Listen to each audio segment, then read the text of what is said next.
Ladies and gentlemen, the Gamers.com video, we're going to be performing an analysis, a preview actually, of Destiny on the PlayStation 4 versus the Xbox One.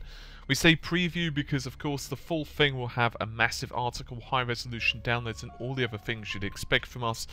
But for now, this is just a preview of our initial findings after a day or so of recording.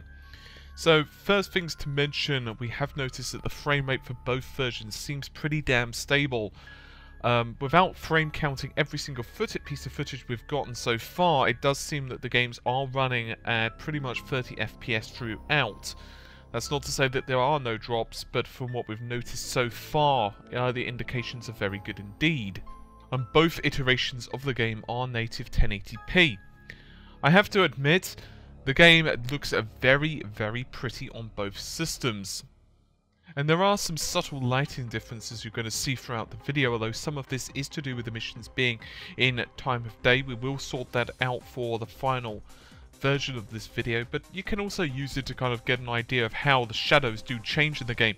And there are things such as dynamic shadows. For example, if it's a little bit later on in the evening, you'll notice that the shadows are definitely a little longer, and for example, the tree that had a very short shadow and maybe just kind of casting around by the base is now casting, say, against the wall. Grenades, when they explode in water, will of course create ripples and a large splash and shockwave, as you'll see throughout. Shooting in most water will cause ripples, however, things which you could consider to be more background assets, they're not really interactable, and for the most part you could just consider them to be flat assets. So shooting, for example, in the water will just pretty much mean no difference whatsoever, no change. You will not see any ripples or surface displacement. There are definitely, however, some subtle differences between the two versions. And longer range distance, you'll notice the Xbox One version does seem to falter. There is a little more pop-up in terms of level of detail, at least what we've noticed so far.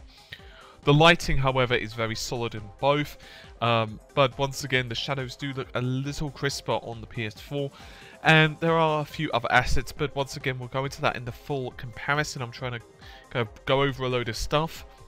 I will say, however, in terms of gameplay, neither version is like, wow, this is so much better than the last. In fact, to be honest, we enjoyed our time on both. There were actually two of us playing. One, myself, is much more used to the PS4, although I do own an Xbox One now, and another guy who is an Xbox One owner and very rarely gets to play on a PS4. And that way I figure it would keep things quite fair.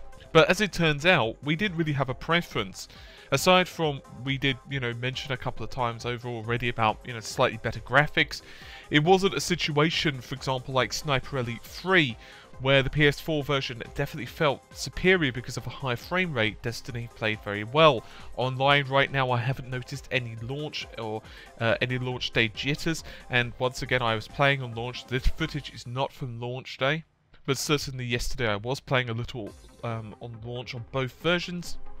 I couldn't really detect any major issues. There have been a few instances of enemies kind of clipping through things or lag-related issues, but they're very, very minor, at least from what I'm finding on European/UK servers. Both versions are using, as I've mentioned, post-processing FXAA, and there are some issues with it.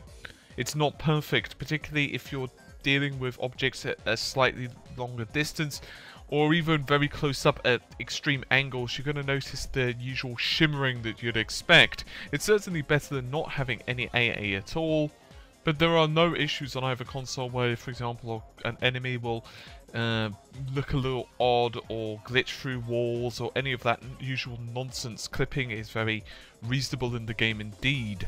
And in fact, despite a couple of issues with a little pop in here and there on both versions, Xbox One may be slightly more, neither version is terrible indeed, and even long-range vistas for the most part look very impressive. I have to say, the skyboxes in this game look absolutely amazing.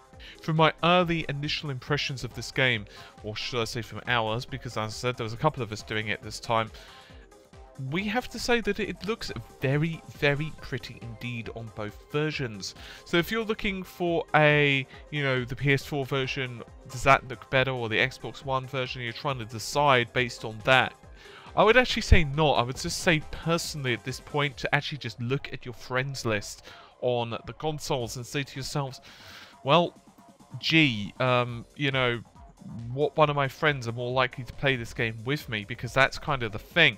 This title, in my personal opinion, doesn't really do too well when it comes to strangers. It's not to say that it's bad, but it's more fun if you're playing with someone else. So personally, I would say that if you are the owner of both consoles and you're wondering genuinely which version maybe plays better or has less glitches or whatever, so far early indications are very good. Obviously we're not super far into the game because all the character data and stuff that we had has been wiped. So we're basically pretty much starting from scratch. So with that said, we will definitely be doing a lot more on this and also providing you very high quality downloads. So personally, right now, yes, there are small graphical differences between the two versions. The PS4 version does slightly edge it, but it's not as big a difference as what you might have seen in the past. And the Xbox One's SDK update really did help. So Sony's machine may take the gold in terms of aesthetics, but I would say for Destiny and online gaming in general, it's much more important. Do you prefer the controller? Do you prefer the online environment? Do you prefer the friends you're playing with? And so on and so on. Probably make this more important. But as I said, we'll be doing a full analysis on much later levels and greater depth of levels, high quality screenshots and all the other gubbins you'd expect from us over the next couple of days. And hopefully as well, we'll be doing some kind of meetup with some of you guys actually over the next few days, and we'll kind of organise an event. I have no idea when it's going to happen because we're all really busy on the channel recently, but hopefully over the next couple of days I'll probably be doing something for the Xbox One and the PlayStation 4 version of the game.